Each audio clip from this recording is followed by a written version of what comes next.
Friendship War, Chapter 23. Into the Secret. I'm almost home on Wednesday afternoon, and my phone rings. The name, Hank, comes up on the screen. I don't really want to talk to him, but I also don't want to be rude. Hi, Hank. Hi. I just got home.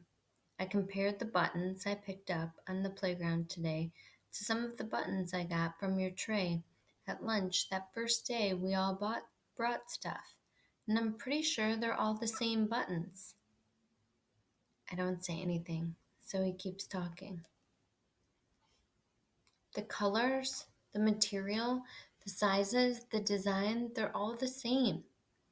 And there's a tiny mold mark on the back of some of the dark red buttons, and the marks on the ones I got from you is identical to the marks on the ones I picked up outside on the field today. Interesting.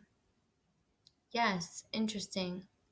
So I think you spread those buttons on the field at school, and I'd like to know if that's true. I'd also like to know if this is part of your war against Ellie. Um, I'd rather not say. Oh, okay, fine. Have a nice day. Wait, don't hang up.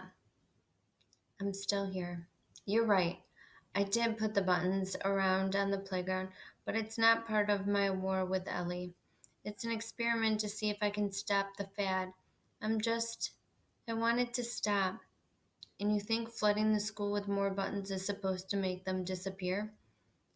Doesn't make sense. Well, Ben told me some stuff about supply and demand, and if the supply of something goes way up, then the demand is supposed to go way down. For example, if there were thousands of donuts everywhere, people would get sick of them and wouldn't want them as much. Yeah, I see how that might work with donuts, but what if this fad is more like a forest fire and you just added a lot more trees?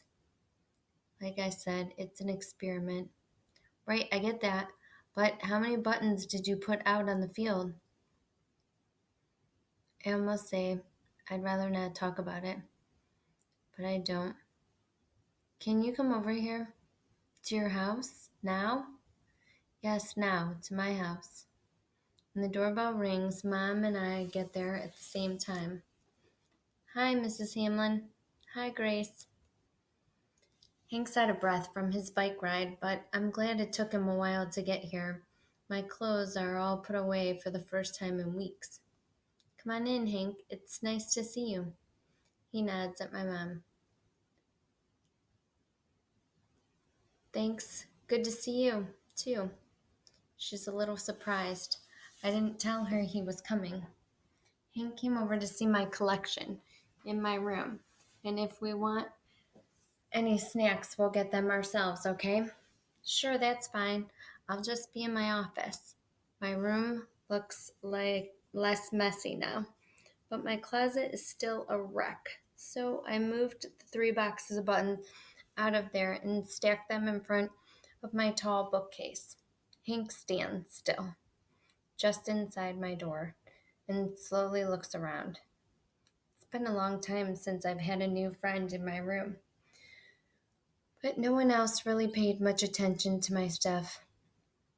Hank looks like he's scanning every single object, sort of the way my new phone takes a panoramic photo. He points at my dresser. I'd recognize those anywhere. He walks over and picks up the blue glass jar full of small gray buttons. I've got at least this many at my house. The exact same buttons. Yeah, I dumped a lot of them on the playground. So you got them from the mill, right? In Massachusetts? Good guess. More like a deduction. You showed some buttons along with the other stuff you got from the mill, so I figured you must have gotten more than you brought to school. And from the start, you've always had plenty. Plus, you never seemed worried about giving buttons away. He nods at the stack in front of the bookcase. Are there more in those boxes? Yes, more buttons. So, how many buttons did you dump at school? 4 boxes. Wow. And you've still got 3 huge boxes left? Actually, you should look under my bed. No, really. Really. Hank drops to the floor, lifts the dust ruffle, then lets out a long, low whistle. Whoa! Is it okay if I pull some of these out and see what you've got here? Sure, you can look at all of them. I sit back in my big encyclopedia armchair as Hank opens box after box. And now I know how my mom and dad feel when they watch me opening presents. On his 4th box, Hank finds some fancy buttons. Look at these! I can't believe it! Yeah, I love those, and I've got 2 other boxes like that. No way! Some of these are worth a fortune. These bright red and yellow bakelights, one of these would sell for $10. And you've got a dozen? And they're still on the original store display card. 5 or 6 boxes later, Ben shows up in my doorway. Hank, long time no see. So did Grace make you take the oath of silence about not telling anyone that she's a crackpot button hoarder? Hank looks lost. He shakes his head. Very funny, Ben. You can go now. 'Cause she made me swear that I wouldn't tell a soul. You must be a very special young man.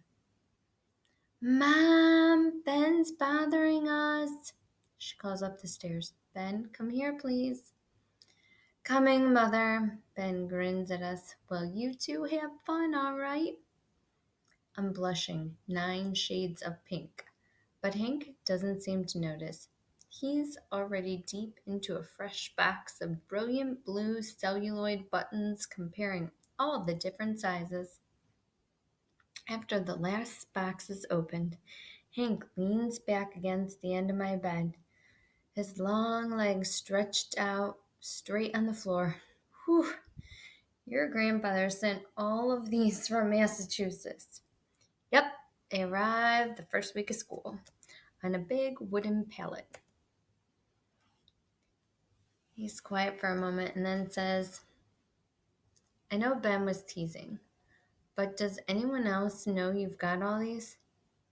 Me, Grandpa, my mom, and Dad, Ben, and now you. That's it.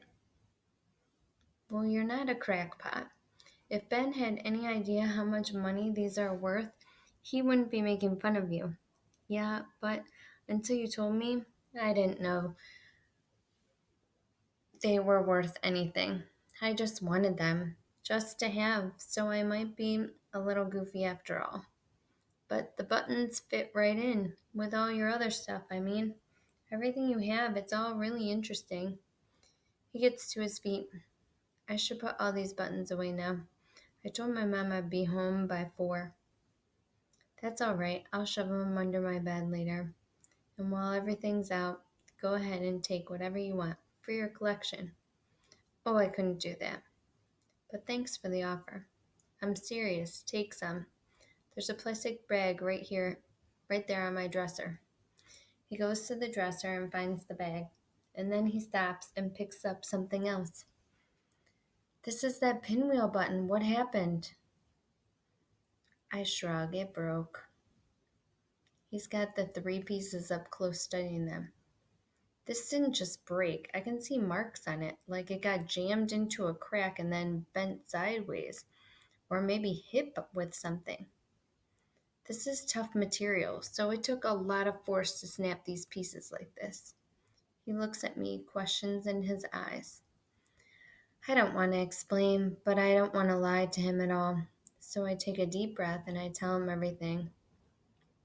Me giving the button back to Brooke, her trading it for a new bracelet, then me getting the button from Ellie again, broken, and then me getting the new bracelet from Brooke for revenge.